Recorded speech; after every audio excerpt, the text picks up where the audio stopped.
E com o Peruílson na linha com o professor Gustavo. O professor Gustavo é professor de Educação Física e ele tem uma experiência como professor tanto aqui de São Miguel quanto aqui do Herém João Pessoa Souto Maior. Também já participou, tá certo, de algumas capacitações aqui no estado, não é? Ele proferindo lá suas aulas, e ele vai estar está conosco, né? E vai ter um bate-papo aqui. Eu quero cumprimentar o professor Gustavo. Bom dia, professor. Bom dia, José. Bom dia, Wilson. Bom dia, ouvintes da Saira FM. Professor Gustavo, você que é professor de Educação Física, tem alguma maneira, tem alguma coisa que poderia ser feita para essas pessoas que estão em quarentena nas suas casas, dentro da sua área de Educação Física? Tem sim. Tem sim. Eu sempre costumo publicar nas minhas redes sociais a importância da gente se manter ativo.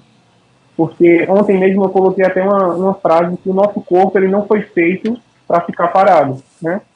Porque existe o acúmulo de energia. Então, a partir do momento que a gente acumula muita energia, tanto a gente pode transformar em gordura, né? O armazenamento do nosso corpo, aquelas gordurinhas indesejadas, como a gente pode ocasionar alguns problemas de saúde que vem ocorrendo cada vez mais na nossa vida. Ok, então é importante sempre estar antenado com essa realidade de estar com o corpo sempre muito ativado no exercício, né? Isso. A própria Organização Mundial da Saúde, ela diz que se a população em geral, a população mundial, realizasse 30 minutos de exercício, 30 minutos só, durante 5 dias da semana, a gente evitaria cerca de 260 mil mortes, seja por câncer, por doenças crônicas e problemas de coração. Então, só aí nesse fato de a gente parar 30 minutinhos, e até a própria Organização Mundial fala que não precisa ser 30 minutos corridos, pode ser, digamos, parcelado. Eu posso fazer uma caminhada de 10 minutos pela manhã, uma caminhada de 10 minutos pela tarde e uma caminhada de 10 minutos pela noite. Isso já vai influenciar muito o nosso corpo, né? E a gente acha que às vezes não é tão importante. 30 minutos vai fazer o que com o meu corpo? E acaba deixando para amanhã o que se pode fazer hoje. Dizem que um exercício físico só tem importância para o organismo se a pessoa derramar muito suor, isso é verdade? Não necessariamente, às vezes. Porque a questão do suor ela vai de organismo por organismo. Porque o suor, digamos que é uma defesa do nosso corpo, e a temperatura vai se elevar, porque nosso coração vai acelerar, porque nossos músculos necessitam de mais oxigenação. Necessitando de oxigênio, vai esquentar o corpo, a temperatura vai aumentar. Então, como defesa do nosso corpo, o que é que acontece? O suor, que é como se fosse uma liberação dessa temperatura que o nosso corpo internamente está sentindo. Então, propagar, dizer que não, quanto mais suar, você vai estar perdendo calorias e vai ser mais eficaz o exercício. Não, tem gente que faz 30 minutos e não vai suar tanto. E tem pessoas que fazem uma caminhada de 5 minutos e fica derramando bastante suor. Então, é isso. Ok, então depende, é diferente. Cada pessoa reage de uma maneira, cada organismo de uma forma diferente, né? Agora, professor, com relação às pessoas idosas, elas estão em casa, tem alguma coisa que elas poderiam fazer? Sim. O importante, às vezes, é se manter numa rotina. Tanto o idoso, como a gestante, como a criança, como o adulto. Manter uma rotina diária. Porque eu estou até lendo um livro de Mário Sérgio Cortella, que ele fala muito a questão em metas, em sonhos. E ele diz que toda semana ele liga para a mãe dele, que é uma idosa, de 85, 86 anos, e faz sempre a mesma pergunta. Mãe, quais são seus planos para o futuro? Todas as vezes ele diz que ela fala que os planos são fazer um cursinho de culinária, um cursinho da igreja, fazer exercícios em casa, porque é importante manter que o idoso também tenha pensamento para o futuro, que os idosos também tenham planejamento. Porque eu já trabalhei com idosos que ficavam lá na cama dizendo, não, estou só esperando a hora que Deus já vem me buscar. E não pode ser assim. E ainda mais nessa pandemia, né? E Os idosos gostam de ir para a praça, conversar, tem um CCI que eles vão para se exercitar, para conversar com os amigos, jogar um dominó. E a partir do momento que eles se sentem possibilitados lá naquele espaço, em casa, sem nada para fazer, vai ocasionar um monte de coisas que não vai fazer bem para a saúde deles. Por isso que é importante manter uma rotina, fazer um crochê, palavras cruzadas, jogar um dominó com as pessoas que estão naquele ambiente de casa, tentar manter uma rotina, porque isso vai passar, né? E o que mais vai interessar, tanto na vida do idoso como do adulto e de uma criança, é o pós-pandemia. Como vai ser minha vida pós-pandemia? Pois é importante pensar nisso. Você me fez lembrar uma coisa. Minha sogra, todos os dias ela reclama da vida, né? Ela diz que, meu Deus, essa vida não presta, essa vida não tem mais futuro, o que ela mais quer é morrer, na verdade, né? Enfim, mas começou essa pandemia aí, ela mandou comprar a vitamina C e botou todo mundo para tomar vitamina C em casa. Quer dizer, aquele discurso que estava querendo morrer todo dia, mas já providenciou a vitamina C para se fortalecer, né? É como está acontecendo hoje em dia com todos os profissionais, né? Que a gente reclama muito da rotina. Eu odeio meu trabalho, nossa, já é segunda-feira, espero que já chegue logo a sexta-feira. E a gente hoje em dia tem uma frase que se encaixa perfeitamente. Eu era feliz e não sabia, né? Eu era feliz no meu trabalho, eu era feliz com a minha rotina, eu era feliz com os meus alunos e não sabia. Pedia para que a semana passasse rápido para eu passar um pouco mais tempo com a minha família. E hoje em dia a gente tem muito tempo e não consegue fazer quase nada, né? Pois é, uma boa reflexão. É verdade. Professor, você tem algumas especialidades, você já participou de vários cursos aqui no estado, né? Isso, gente.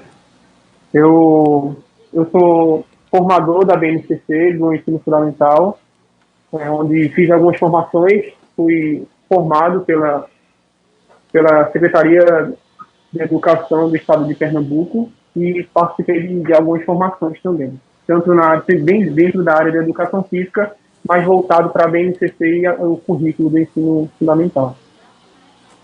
Muito bem, professor. Eu quero muito lhe agradecer por você participar do nosso programa nesta segunda-feira. E eu quero deixar o microfone aqui à disposição para você dizer alguma coisa mais que você sente como necessário que eu não questionei aqui. Fique à vontade. O importante a se falar é o seguinte, porque a gente está com uma parábola ao se dizer que o coronavírus ele não é importante para o jovem, porque o jovem não vai sentir tanto, porque o jovem tem posse. E eu acredito, de acordo com os artigos que eu costumo ler, que isso é um mito. Porque, com o passar dos anos, os jovens eles estão se tornando cada vez mais sedentários, né? A gente dificilmente vê um jovem caminhando, um jovem na academia. Dificilmente, às vezes, eles só procuram essa segunda parte do caminhar, da academia, quando basicamente estão com alguma doença, seja com diabetes, seja com pressão alta, com obesidade. Então, a nossa sociedade ela é muito sedentária, né? Eu acredito que hoje em dia, na nossa sociedade, os próprios idosos, eles são bem mais fortes do que nós jovens. Eu digo isso pelo o CCI, né? O CCI de nossa cidade. E, às vezes, quando se leva o idoso para fazer alguma prática de exercício, ele faz com gosto, ele faz se divertindo. E, por ele passava o dia praticando, dançando. E quando se leva o jovem para praticar, digamos, a mesma especificidade, o mesmo exercício, ele não quer, ele cansa rápido, ele acha aquilo entediante, porque está no celular jogando, está no celular mexendo nas redes sociais, ele é mais interessante para o jovem. Então, o jovem hoje em dia, ele é muito sedentário. Então, a partir do momento que o jovem é sedentário e se vai pesquisar a fundo, ele está cheio de patologias. Patologias que eu falo são diabetes, pressão alta, hipertensão, e vai ocasionar ele deixando o corpo dele frágil, deixando o corpo dele não imune, né? Porque eu estava assistindo ontem um Fantástico que está se tendo um tratamento dos plasmas, do sangue, de pacientes que já testaram positivo e conseguiram se curar, né? Conseguiram se curar do coronavírus. E a partir do momento que eu tenho uma doença, que eu tenho um vírus, o meu corpo ele cria anticorpos, que serve para que eu não tenha novamente a mesma doença ou o mesmo vírus, né? E se a gente for levar a fundo essa questão de estar imune, hoje em dia são poucos os jovens que estão imunes de algum tipo de doença, pelo simples fato de ser pessoas que são sedentárias. E, tipo, aí se fala, Gustavo, eu vou fazer o que em casa, né? Eu vou fazer o quê? Qual é o exercício que eu posso fazer na minha casa? Aí a gente tem vários, né? Eu costumo fazer muita caminhada, corrida. Então eu vou poder sair para a rua e fazer essa caminhada, essa corrida de forma responsável, até que sim, né? Eu tirar um momento do meu dia, seja 30 minutos, eu ir para um espaço que não tem muita movimentação, né? E ter um cuidado quando voltar, higienizar as mãos, tirar aquela roupa, colocar diretamente no cesto para lavar, porque é importante. Porque você cuidando da sua saúde, está saindo, está caminhando, legal. Mas e quando você voltar, as pessoas que vão lhe receber, será que é tão interessante assim que elas contraem esse vírus? Acredito que não. Você pode fazer caminhada dentro de casa, as pessoas da zona rural têm bastante espaço, né? Dar 1, 2, 3 voltas em volta da casa, fazer agachamento. O simples fato de eu sentar numa cadeira e levantar e ter um agachamento, né? Eu posso fazer isso, digamos, 5 vezes por dia. Eu, pela manhã, faço 5 agachamentos, durante a tarde eu faço 5 agachamentos e durante a noite eu faço 5 agachamentos. Já fiz algum exercício físico que vai condicionar meu corpo a ser mais saudável, digamos. Eu posso fazer exercício de panturrilhas, descer degraus, subir degraus, isso com responsabilidade, né? Não que o idoso vai sair correndo e subindo de um degrau de uma escada que todo mundo sabe que isso é inviável, né? A gente pode fazer flexão, utilizar pacote de feijão, pacote de arroz, utilizar garrafas PET para fazer caminhadas em volta das garrafas PET. Eu posso fazer polichinelo, eu posso pular corda, pegar uma corda lá da minha filha, ou pegar uma corda que está lá jogada e brincar de pular corda mesmo, até relembrar um pouco da infância, né? E é isso, gente. Eu acho que o nosso maior desafio hoje, mesmo estando em casa, é ter metas e estar motivado, né? Porque eu até me lembro na nossa conversa de sexta-feira que você falou muito na questão dos sonhos. É muito interessante a gente ainda continuar sonhando, porque isso vai passar. E como eu falei anteriormente, o mais importante é o após. O pós-pandemia, como vai ser minha vida? Por isso que a gente tem que traçar metas e sempre temos que quebrar as metas. Digamos, se minha meta era caminhar 10 minutos por dia, e a partir do momento que eu começo a fazer isso e me sinto confortável, eu tenho que aumentar a meta. Eu vou caminhar 20 minutos, eu vou caminhar 30 segundos. Ao invés de caminhar, eu vou correr. Então, nós, seres humanos, nós somos criados e somos apontados a quebrar essas metas. Então, cabe a nós a fazer isso. E para finalizar, eu vou pedir e peço, né, para que os meus alunos que estão me escutando, os meus parentes, a minha esposa que também está me ouvindo, para que leve essa mensagem para os outros. É importante, principalmente para os idosos, que acham que tudo isso é uma besteira, que isso é mentira, que isso não vai acontecer, e fiquem em casa, né? A gente tem que cuidar muito da nossa saúde. E depois a gente aquela velha parábola, não podemos chorar pelo leite derramado. Se a gente pode prevenir hoje, ficar em casa, e salvar não só a nossa vida, como daquelas pessoas que a gente ama, isso é importante. Muito obrigado. Muito obrigado pelo espaço.